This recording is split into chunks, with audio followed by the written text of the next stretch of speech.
camera's not working. Good morning, everyone. Good Good morning. morning. So, Dave, let's just go ahead and get this started. So, why did you decide to run for senator? Uh, Coming question, good question. It's very easy. Yeah. People ask me a lot of times, and I tell them straight out, put it bluntly, I just got pissed off. Got pissed off to the point where I said, I'm going to do something about the way this legislature is handling things. And I think I can come in there and make things happen along with the other senators, through dialogue and communication and amending different laws, bills that come in, across the floor. You said pissed off. Yeah. What pissed you off?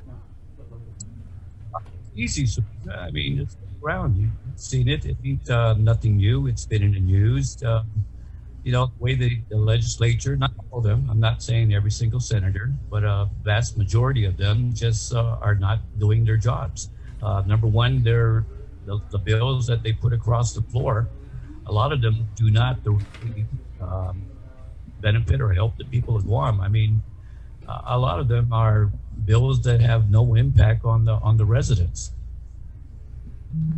So, if elected, you have a seat in the 36th Guam legislature. What are we going to see from you? You're going to see someone who does not. Number one, I do not procrastinate. When I see an issue, I definitely get on it right away, and first and foremost, to work together as a team player with all the other senators. Not one senator can pass any bill alone. You need the support from the other senators, and that's where dialogue and communicating and being able to compromise and think outside the box. Sometimes you need to do that in order to get things done. Dave, a lot of people are pissed off. We see a lot of people who have, done the whole call out the government thing, and now they want a seat in the legislature. So what kind of sets you apart from all the other people who have been so critical of the government and the senators? What sets me apart basically is, for me personally, I know what I'm capable of. I'm very good at utilizing the resources that are available, whether it be government, private, and or the military. It's a matter of just getting all these entities together to work towards a common goal, and that being the goal that you have to the floor, bill that you introduce. Again, you're just one senator. You need to support all the other senators in order to get your bill passed. And again, what I'm looking for is bills that have some meaning and some teeth. The government, the legislature, seem to pass bills that don't have any enforcement to back it up. I mean, it's great to pass a bill. Books right now, Chris, that they can be effective if they are enforced, but they're not enforced. Mm-hmm. Dave, you kind of broke up. Could you give us an example of a bill that you would introduce that would have this teeth and this meaning that you're talking about? Good question. I mean, there's so many things that's affecting our, of course, the pandemic. That's at the forefront. But I do dabble a lot into the environment, and I want to see sustainability for our island. As you're aware, almost everything that's on Guam is brought in by ship and or plane. So we need to have more island sustainability in the form of farming, fisheries, developing new industries that we can produce. Dave, let's say you were a senator right now in this budget process. What would we be hearing from Senator Dave Duenas on the session floor? It's not a popular thing. I've mentioned it to many people. You get pros and cons. First and foremost, I would definitely reduce the BPT. I would reduce it, and it doesn't. when I say that, I don't mean forever. I mean temporarily until our economy recovers.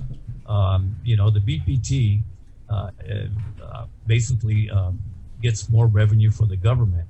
When you reduce the BPT, it basically sends a message to our government to live within your means. The funds that we will still generate, to appropriate them to the priority agencies that require them. But again, reduce the BPT. They allow the small businesses to be able to sustain themselves and stay in business. As you're aware, a lot of the businesses are definitely closing down. That's for sure. Dave, for people who aren't familiar with your background, could you just give us, I guess, your story? Yeah, I'm an Air Force veteran, military Air Force. I've worked at the government of Guam, rural planning. I'm very involved in the community. I'm also very involved in the community in every aspect, in the environment especially. But in anything, I usually get called upon by different groups for my assistance. And whenever I can, it's all about networking people with the right people. And then you get the job done. For example, just very recently, Sabrina, I used to do a radio show, not familiar, environmental talk show. And we had a gentleman called in. Feral pigs, as you're aware, is a big problem in Guam. A little bit off the topic, but just an example. Just networking that individual, he had a major problem with wild pigs, feral pigs. Networking him with the proper agencies, USDA namely, and they were able to take care of the individual's problem. So again, thank you. Dave is a Democrat, right? And we've asked a lot of the candidates running. How do you plan to hold the Democrat administration accountable? Because Lord knows there definitely have been some shortcomings on that end from our Democratic supermajority of the Guam legislature. Well, number one, we don't know at this point, and I really don't care who is the majority in the legislature. As far as the administration, I don't want any of the Democratic senators to be a rubber stamper. I am definitely not going to be a rubber stamper.